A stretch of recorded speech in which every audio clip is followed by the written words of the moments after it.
I did want to thank Enzo and Sada for helping us to get this set up. And I wanted to thank Bari for being here, and as well as all of you. And with that, I'll stop talking and I'll let Bari take it away. Thank you, Tanya. And this is not going to be an incredibly structured. It's probably going to turn into more of a discussion. I do have the obligatory PowerPoint because you do PowerPoints, but it's mostly just to keep some highlights on that we can talk about.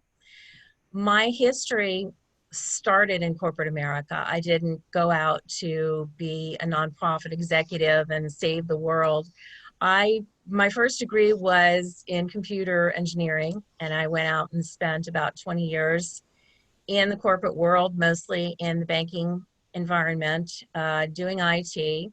And nonprofits to me were this nice group of people I would go do things in the community with.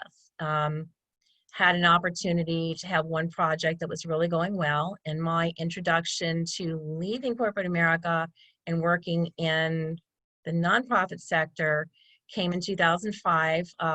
Hurricane Katrina wiped out my entire town. And when I came back there, the bank I worked for was very nice. They paid us for several months while we were all laid off. But just something in me woke up and said, I can't just sit in a cubicle and get a check. I have to go do something. So that's when I ended up working on the nonprofit side and saw a lot of the myths that we're going to talk about later kind of take their toll. Things not being treated as a business when you really needed that. You needed to run this like a business. You were talking about huge amounts of work, huge amounts of money. They needed to be carefully managed, and many, many nonprofits didn't do that job. So that's why I ended up in the incubator, because as we build this foundation, I want it to be a business. And a lot of people have issues with nonprofits behaving like businesses. At the end, I'm going to give you the link to a great TED Talk that was kind of inspiring for me to do that, talking about what could happen if we started treating our nonprofits like a business and didn't hold them to these absurd standards and myths that we've all kind of bought into. So I'll pop up the PowerPoint, as I said, just mostly to keep some ideas out front. And let's see if I can get that to work a little better. And we'll get talking and just jump in with questions, put them in the chat. I know Enzo's going to help me be aware of questions that are there. All right. So the basics of nonprofit. And Bari, yes. Bari, I was going to say, we can't see your screen. So when you hit, it's okay. When you hit the share screen, make sure that you're sharing the entire desktop. Okay, let's try that. See if that works a little better. Not quite, not yet. So, all right. There we go. Now, awesome. There it is, yeah. Okay, so here we are. All right, we call it the basics of nonprofits. Just some of the information beginning on how they are similar to businesses, where they differ. We've had a lot of speakers talking about how to set up a business. So what is a nonprofit? Gosh, I'm gonna have to kill off this sidebar here so I can see. We know a for-profit. You're out there to generate money. You have a product to sell, you have a service to sell. You're out there to make as much money as you can. That money is going to be shared by your stockholders. You might give some of it to your employees. You're going to invest some of it back in the company. Everyone understands that concept. A nonprofit exists to provide a service to the community. There are no stockholders. There are no investors, as we'll see later. It's actually owned by the community. There is no owner for a nonprofit corporation. But nonprofit really refers to the type of business that it is. That's one of the myths we'll talk about later about money. When you talk about a nonprofit, people have a vision of what a nonprofit is. It's for the most part, they talk about this one entity that's doing something charitable. But there are at least 29 different types of nonprofits. It changes all the time. We got a few new ones when the Affordable Care Act came in. And courtesy of the Internal Revenue Service, there are the 29 different types we currently have. These are some you'll be familiar with. 501c4, and the number, when you hear people talk about 501c3, 501c4, that's actually the IRS code section that defines what they are. So 501c4, you talk about civic leads, social welfare organizations. If somebody in your community or friend is working with something that calls itself a civic association, a town council, a neighborhood association, that's what these are. They're a nonprofit. They don't have to pay tax on their money unless they generate some kind of income that doesn't fit their mission. Same with the 501c6. Everyone knows what a chamber of commerce is. They are a nonprofit. You have some of these very odd varieties. Cemetery companies, black lung benefit trusts. These are created just as the ones at the bottom, qualified nonprofit health insurance issuers, as things come along that need a nonprofit to address the issue. 501c3 is kind of the gold standard. This is what everybody thinks a nonprofit is. 501c3s, they have a list of only certain things, certain missions they can do. Your business can go do any product that you dream of.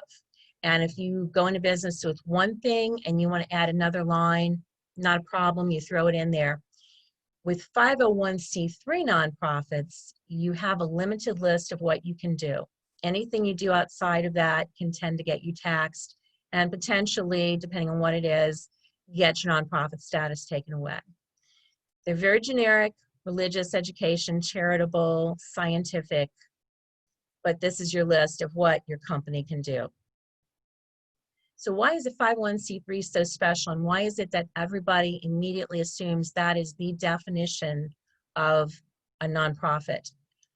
Well, in order to qualify, they do have to adhere to that limited list of things they can do. These are missions, these are products, so to speak, that the IRS and businesses have come to see as something that they believe a charity should handle.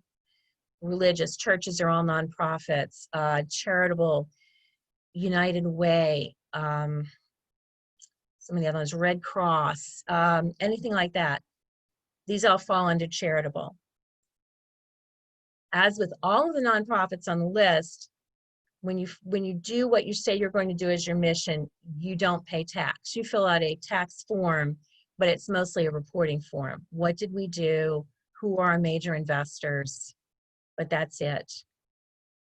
501c3s stand out from those other 28 because they are the only ones that have the ability set aside by law to give anybody who donates to them a tax deduction. All those other 28 don't have that privilege. A C3, by accepting some very strict standards, can offer that to donors as kind of an incentive. Give us money, you can deduct it on your taxes. This is one of the restrictions also, that a 501c3 organization absolutely prohibited from directly or indirectly participating in or intervening in any political campaign. You're seeing that a lot right now on the news with the upcoming elections. You will see people complaining because someone at this church got up and talked about this candidate, or this organization has put out something that it's supporting this candidate. Totally forbidden. And it can immediately lose your nonprofit status for you. All the other 28, in some form or another, can be involved in politics. In fact, just a few years ago, there was a problem because 501c4 nonprofits were being used to replace PACs in political campaigns because C4s don't have to list their donors on their tax return. So rather than a PAC collecting money for an election to support a candidate, they would form a 501c4 nonprofit, and they never had to reveal who donated the money. So that caused a lot of scandal. The IRS director resigned. It was bad. Now, we had Tracy Reed in here not too long ago from the city talking about what they offer to new businesses and some of the steps for forming business. And the steps for forming a nonprofit business fall right in line with a traditional business, because despite a lot of our myths and our thinking, They really are a business. Creating a business plan, determining your business name, establish your business legal structure, all very similar. The differences come based on that lack of investors, that lack of shareholders. You create a business plan in a for-profit business because you are going to a bank or an angel investor, and they're going to put their money in it, either assuming they're going to get paid back with interest or that they're going to get shares in your company that will earn them a return on their investment in the future. Nonprofits don't have the luxury of paying back big loans to get started, and investors don't exist. You have donors who are not going to get back cash for their donation. They're going to get back either these tax write-offs or just the knowledge that they've done something good. Where that business plan comes in is when you go talk to the people who you want to donate the $5,000, $10,000, $25,000, $100,000, and that business plan had better be up to the standards of any corporate business plan if you're going to go ask somebody to write a 5 or 6 figure check and just give it to you. Business name, same issues as corporations. You need to make sure no one else is using it. Legal structure, we're going to talk about in a minute because that gets a little bit interesting. Locations for a nonprofit, when they start out and they're small, they have the luxury of being able to work at home and not face some of the things that a corporation would. Usually, you're not going to have to pay for a business license for a nonprofit. You're going to be exempt. There's not going to be objection to the nonprofit running off of your kitchen table when you get started. You don't have any clients coming in generally. But for the most part, the process of developing a nonprofit business is pretty much the same as what we're reviewing here. Now, business structures, we've been talking about how would you like to start your business. A lot of people are choosing LLCs. Some of you are starting off as sole proprietors. Sole proprietor is the easiest one for you to start when you have a new business. You just fill out a form on your personal taxes and you're set. You can't do that with a nonprofit because a nonprofit has to have a minimum of 2 people running it. And if you set up as a sole proprietorship, all the money you earn becomes your personal income, which, as we said, is a no-no for nonprofits. You can't have any of the money you raise or bring in go to benefit an individual. Partnerships, yes. Some of you are forming partnerships, limited liability partnerships. Nonprofits can be a partnership also. They call themselves an unincorporated association, and their extra rule is that they cannot exceed $5,000 a year in income without forming some kind of business structure other than a partnership. LLCs, absolutely. A lot of you are doing LLC structure as your business. It's very rare, but you actually can have a nonprofit LLC. The difference is that that LLC has to be owned by a nonprofit corporation, and everybody on the board or everybody who's part of that LLC has to represent a nonprofit organization. The only instances I've seen where that works is, for example, if an organization, a nonprofit corporation, owns a large building that is used, you rent out for activities, they've put it in an LLC to give an extra measure of legal separation so that if anything happens with that building, it doesn't come back on the nonprofit corporation. The LLC that they own contains what goes on with that building. So it's a very rare type of business structure for nonprofits. C Corps, yes, that is the most typical structure for nonprofits, but they also have a slightly different classification because C Corps, which some of you will be forming, have stockholders. You can't have them. So there's a subsection that's nonprofit corporation, eliminates the stockholders, but the corporation is actually the typical structure that nonprofits choose when they're starting up. And the S Corp, some of you may do an S Corp. That's absolutely forbidden for nonprofits because S Corps are a corporation that rather than sinking it back into the business, at the end of the year, you settle up on your tax return and divide out the profits amongst any members of that S Corp. If you have one stockholder, it goes right on your personal tax return. If you've got two, you each claim a piece of it. And again, because nonprofits, nothing can go to an individual, that prevents them from setting up an S Corp structure. So this is when I get into my favorite part of talking about nonprofits, the myths about nonprofit business. And at the end, I think I mentioned, I will give you a link to a magnificent TED Talk about how these myths are destructive and why it's so important that we begin running our nonprofits like a business, which is part of the reason I put in the application here in the rec, is because what we're doing, I want us to be a business and to utilize the same strategies. So these myths, nonprofits can't earn a profit. Well, that's an understandable confusion because you're calling yourself a nonprofit. It's a misnomer though. Nonprofits are supposed to bring in a lot of money, and you see the large nonprofits do that. You can rattle off some names: Salvation Army, Red Cross, who make lots and lots of money, and in fact sometimes end up in the news because people think there's something wrong with that. You have to make money to do the projects and to be able to complete the mission that you're talking about. If Red Cross isn't raising millions of dollars, how are they going to respond to the next hurricane, wildfire? They have to have money there. Another part of that same myth is that whatever money you bring in for the year, you have to spend it all or spend some substantial part of it by the end of that year. I think that one got started because when you're setting up a nonprofit, there's this certain little subsection where if you choose that, you're part of another nonprofit and you have to send like 85 or 90% of your money to the mission by the end of the year.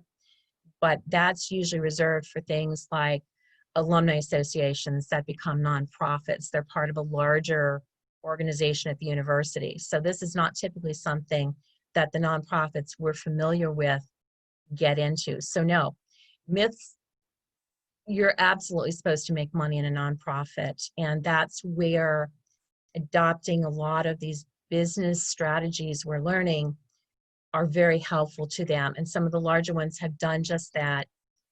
And as we were talking before we got started, this is how you end up seeing on social media, these things that passed around that says, don't give money to Red Cross. They spend 35% of the money you send them on overhead. Send it to this organization instead because they're only spending 5%. But what you're seeing there is your investment. These are the things you do as a corporation. You invest in marketing, you invest in things to entice your customer. Another myth is a well-run nonprofit should have low overhead costs. That's just what we're running into in the discussion about bringing in a lot of funds. That's the other part of that terrible myth, that you run on a shoestring. Everyone should be a volunteer. You shouldn't pay people, much less pay them a reasonable salary to run a nonprofit, because that money should be going to the mission. Well, unfortunately, if you spend all your money as soon as you get it and you don't offer decent salaries and you don't market what you're doing, you know, it's putting up the flyers around town for your event versus buying online advertising that will reach the people you want to get involved. That's in the nonprofit world, they lump all of that into overhead and it's considered bad. And that's a mindset we have to change. This is everything that gets lumped into overhead. Salaries, rent, office equipment, all the things you need to make a successful business. But somehow in the world of nonprofits, this has gotten a bad reputation. People don't think about what overhead is. When they think of the overhead, all they think of is the CEO making a ton of money.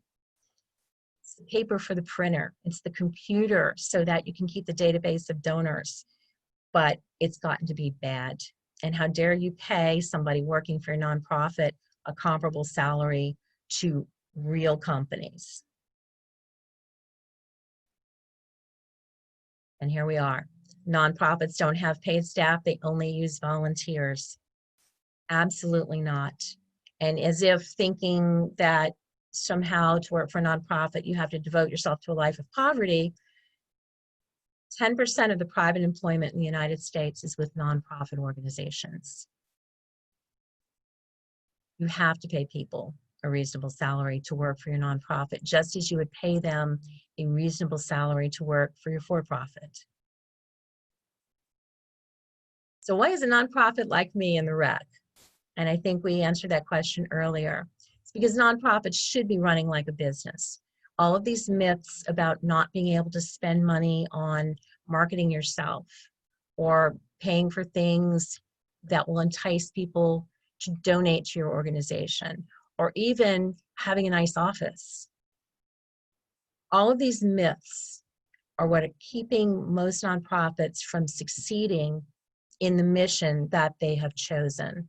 They just can't afford to pay for it, because if they spend the overhead, then people trash them on social media for having too much overhead, and the donations go away.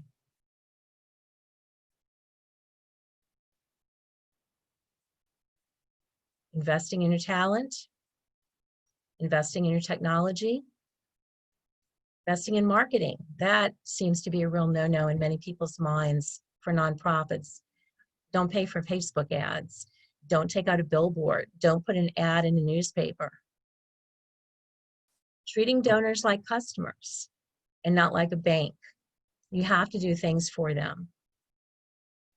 You go, the only time this person sees you is once a year, you go ask them for $1,000 check, they're going to get tired of seeing you. But if you show up and you make them a part of what you're doing, then they might write you the $10,000 check when that big project comes up. Return on investment. That seems to be something nonprofits really don't do a very good job of, is planning for the future. And the example you hear in the TED Talk, Amazon didn't make any money for, I believe it's the first 5 years they existed, but everyone is very patient about that. If a nonprofit doesn't raise money and spend it immediately and have some kind of outcome that they can show, but their overhead is only tiny, everybody goes crazy. You're mismanaging. How dare you? We're sending our money elsewhere. There's not a lot of long-term planning. There's not a lot of thought, you know, if I spend $1,000 now, that can turn it into 5, isn't that better than taking 900 of that 1,000 and giving it to something and only keeping 100? Yeah, my overhead's low, but we haven't accomplished as much. Whereas if I take that $1,000 and I invest it in doing something that brings back 10 times as much, you've helped 10 times as many people. So this is the TED Talk. The way we think about charities is dead wrong. And the gist of it, it's about 18 minutes long, and he's a really good speaker. But the gist of the talk is we have to get away from all these myths. We have to understand that nonprofits really are a business. They're a slightly different one, but they are a business. And they have to start using all of these concepts that we're learning in rec and that successful businesses use. They have to be adventurous. You know, tell Elon Musk he can't spend money on overhead. I don't think that's going to work. But that is why I, as a nonprofit owner, so to speak, as in the rec, because this is how we want to do it. No. All right. So I did a lot of talking, and I'm going to quit sharing my screen now.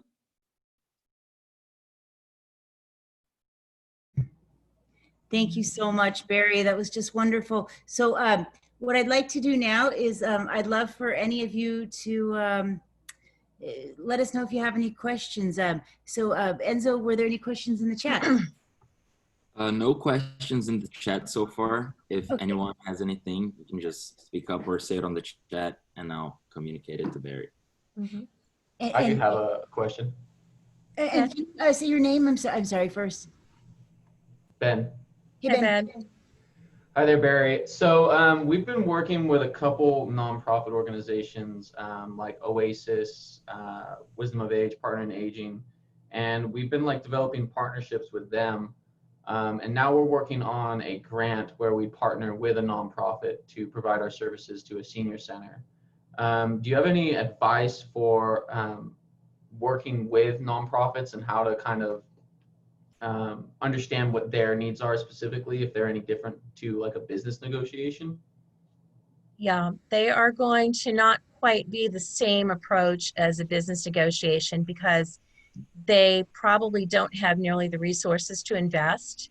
And rather than a partnership negotiation with a for-profit, they're just looking for the services for the people they serve.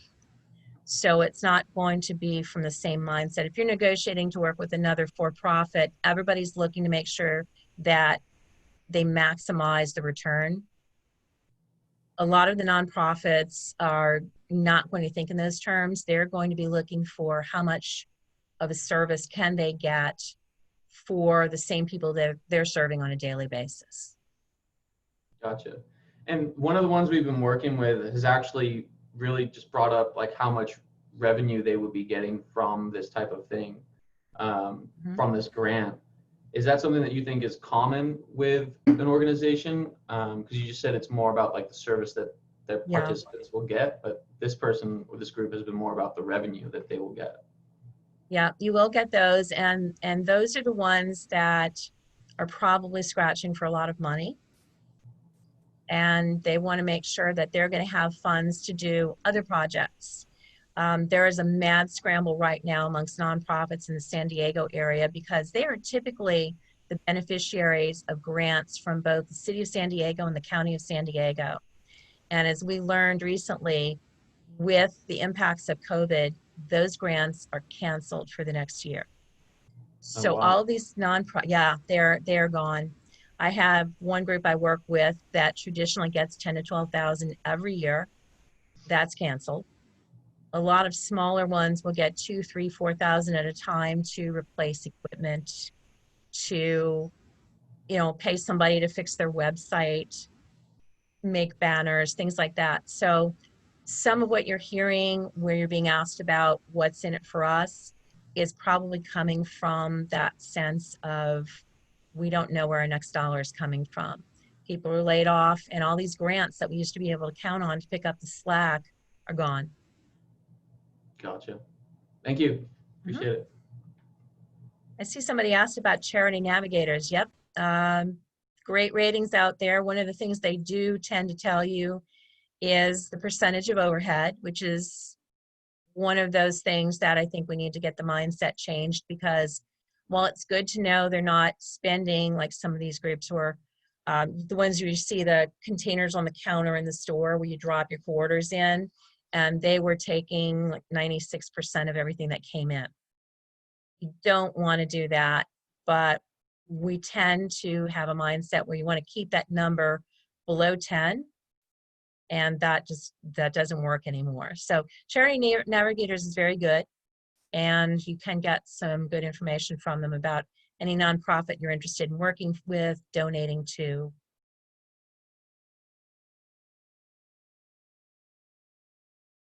Can you have a profit and a for-profit in conjunction with each other? You can, and in fact, nonprofits do sometimes do things that cause them to be taxed on a part of their income. It gets very tricky, and that's where I recommend you go find a great nonprofit lawyer to structure the arrangement so that you don't run into problems that will cost the nonprofit portion their nonprofit status. And I had a question. Oh, sorry, I didn't mean to interrupt, Barry. Sorry about that. I was just going to say, I had a question in the private question. Somebody was asking, what specifically do you call a nonprofit owner if they're not an owner? No, you have a board of directors, and you have the directors, you'll have the chairman of the board, you'll have those references, but there isn't an owner. So you'll have directors, you'll have officers of the corporation. If you're incorporated, you'll have your president, your treasurer, et cetera. But generally, just the directors. Okay, directors, employees, Mhm. but never owners. Right. Never Never an owner. No one owns it.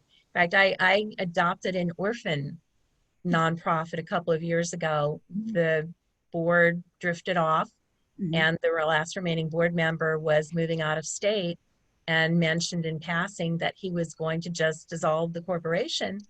And as I told him, you go through too much aggravation to file the paperwork with the IRS. So he ended up appointing me as a board member and then resigning. So I became the sole remaining board member and had to bring a couple of people on board with me. And it's still alive due to insurance restrictions in the city of San Diego. We've been dormant for about a year because you have to have $2 million insurance, and that costs you about $1,600 a year. Mm. So we've been transferring a lot of our operations over to the foundation. But you just don't cancel a nonprofit without a good reason. So I've heard a lot of people use that term, adopting a nonprofit. Adopting, it's almost like it's a child or something like this. Wow. Absolutely. And that's because you don't have an owner. Yeah. That people come in and out, and we like to say it's owned by the community, because the community of whoever is interested in your mission, you know, nonprofits, you can walk up and talk your way onto the board of directors. It doesn't work in the for-profit sector. You have to have a financial interest. But in the nonprofit sector, you can literally walk in, I'm interested, and end up on the board of directors that afternoon. Interesting. Wow. That's definitely a different structure there. That's a huge difference between a for-profit and nonprofit. So do we have any other questions from the audience? And you feel free to unmute yourself if you'd like to just ask. I see. Nonprofits whose main goal is helping countries outside of the U.S. Yes. Where it gets tricky is when you're doing your mission in a foreign country, you're outside of United States law, you really need to have someone in that nonprofit who is fully aware of the rules. If you're going to do construction somewhere, if you're bringing medical aid, you can butt up against rules that you would never think of as far as your mission on the ground. So you need to have the expertise on exactly what the laws are governing your mission. And with fundraising, if the funds are raised in the United States, then there's no difference. But if you begin getting funding from overseas, that is all very different. Charity works completely differently in many countries outside of the United States. So again, you've got to invest in having that expertise. You can have someone on your board who's familiar with the laws of the country. You've got to be very careful about that. Wonderful. And so I was going to ask you, Bari, you had the TED Talk. I was wondering if you could share that again in the share that again in the chat so that everyone could access that if they would like. And then Enzo, did you also have that forum that you've shared again? Yeah, I shared it twice, but I'll paste it again on the chat here. Yeah, and if you if you'd like to make any announcement about it, you're welcome to do that as well. Yeah, so if everyone could copy the link that I just put on the chat for the survey, copy and paste it to your browser so you can finish it after the presentation is done. Yeah, we can use the survey. I think I got everybody's question from chat. Someone asked about nonprofit insurance companies. That's also another area. There are insurance companies that just don't understand it and try to rate you like a business, and you end up paying for it. So I did share, if anybody else is interested, I shared with them. It's a great insurance company in California that is their whole line of work. And what was the name of that insurance company? I'm sorry. It's called AllCal, ALL-CAL, and that is all they insure. Their CEO actually came down to see us once we signed up. And if you go to just your typical liability insurance provider or the same person who gives you your car insurance, they can write a policy, but they're not going to understand it.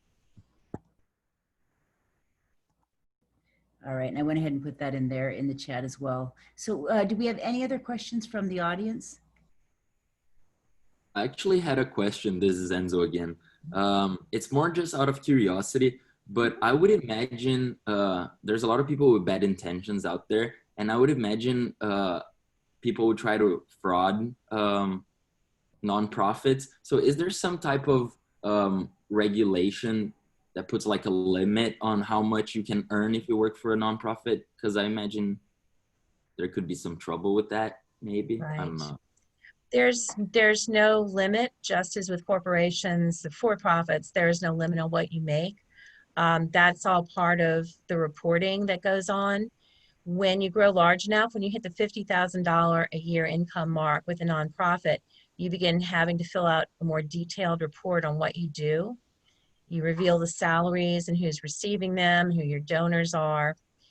A lot of that also filters back to the California Attorney General or their comparable person in other states, and they monitor the charities in the state. You have to register with them when you get started. If you are a nonprofit who's not doing charity, then you register one time and that's it. You're in their files and they know where you are. If you are a charity and you're raising these funds to do an ongoing mission, you report to them every year. And sometimes it's free, sometimes there's a $20 fee, but they keep an eye on what kind of money is going through your books, and they will look at copies of your tax return, your 990 form, because that will be published. And like Charity Navigator, that they will list your 990s out there, and people can watch what your CEO is getting paid and who gave you $2 million. And if you do have a very large overhead, they will start dissecting your paperwork trail to see what you're doing with the money.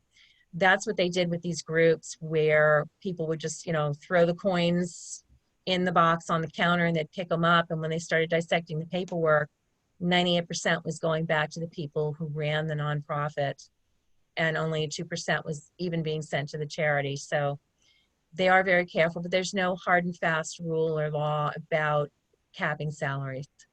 Oh, that's interesting. Thank you. Mm-hmm. And there was one last question that we have, and that's if you recommend hiring a tax consultant when you are starting a nonprofit, or any other help available when you think of taxes. I know taxes. Right. I know. Yeah, tomorrow's the deadline, midnight, for anybody who hasn't done it yet. I've got 3 of them sitting on my desk right now. I don't think you need to hire a tax consultant, but you do want to find someone who is familiar with the rules. We ran into a problem a number of years ago, and that's how my nonprofit tax part of my business got started. It used to be if your nonprofit brought in less than $25,000, you didn't have to file anything. There was no paperwork, didn't have to do anything. IRS changed the rules in 2010 and said, you now have to file this piece of paper. We don't charge you anything, we're not taxing you, but we need to know you exist. And a lot of nonprofits that have been run by the same people for 10, 20 years never heard about the rule change. And 3 years later, the IRS got tired of waiting for their paperwork and took away all their nonprofit status to get their attention. And all of a sudden you get a letter in the mail that says your nonprofit status is suspended. So if you can find a CPA who has done tax returns for nonprofits, someplace like SCORE would be a wonderful resource. You're starting a nonprofit, they will pair you with someone who has worked in the nonprofit sector and is familiar with what goes on as far as what paperwork the IRS wants to see, the state of California, the Attorney General, and they will give you a fairly simple schedule of everything that you have to file and when. Thank you very much. Sorry. Can I ask a question? This last question. Yeah. As a student, I see a lot of people like if they have an idea or like a cause that they want to help, they will immediately start a nonprofit, I'm guessing to benefit their college applications and stuff. But I was just wondering, how established do you usually have to be for it to be beneficial to even apply for a nonprofit status? I think the best indicator would be, is your mission going to be ongoing or it's going to be one time? And that's where a lot of things like Kickstarter come in handy. If you're just doing a one-time thing, hey gang, this weeded lot is trashed and we can get somebody out to clear it for us, but it's going to cost us $3,000, kick in some money. That's not when you'd start a nonprofit. But you're right, sometimes people do, because it looks good on your college application to say, I ran a nonprofit that did this. So if you're going to have an ongoing mission, that's when you would want to invest in doing that, because one of the first things you do is prove to the IRS that you're going to be a legitimate nonprofit. And the cheapest fee for that is about $250. Yeah. So that's why you never cancel a nonprofit. You just kind of let it go dormant. It's Right. anywhere from $250 to $800 Pay to up the IRS to recognize you. Right. Yeah. Sorry, I didn't mean to interrupt there. So I was going to ask everyone, if you wouldn't mind, would everybody mind turning on their cameras for just a moment? We'd like to get a photo before we head off, and we just have a minute or two more. So would love it if you could turn on your camera.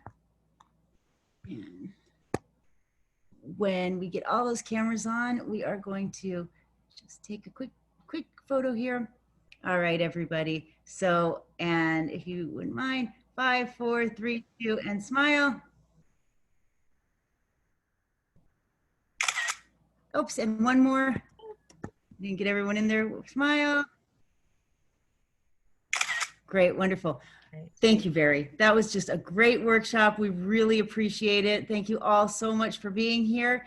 And I'll make sure to put that copy of the photo out there. And the recording will be available of this workshop as well. The recordings are available on YouTube, usually within 24 hours.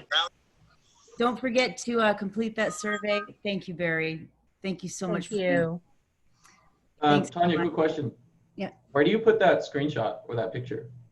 So typically it gets shared on LinkedIn. If you want me to share it somewhere else, I'd be happy to do that. I mean, maybe along with the video in the So- videos channel. Yes. So absolutely, I can attach it to. I'll attach it to the YouTube. But cool. That'd just be cool because then we can all access the picture and use it ourselves. Right. Absolutely. Use it for your own social media. Right. Yeah. Yep. We have lots of other ones as well. So I think I'll start sharing those out. Cool. That's a good idea. Yeah. Cool. All right, everybody. Thank you so much for being here, and we'll see you at the next workshop or at the next class. All right. Take care, everyone. Thanks.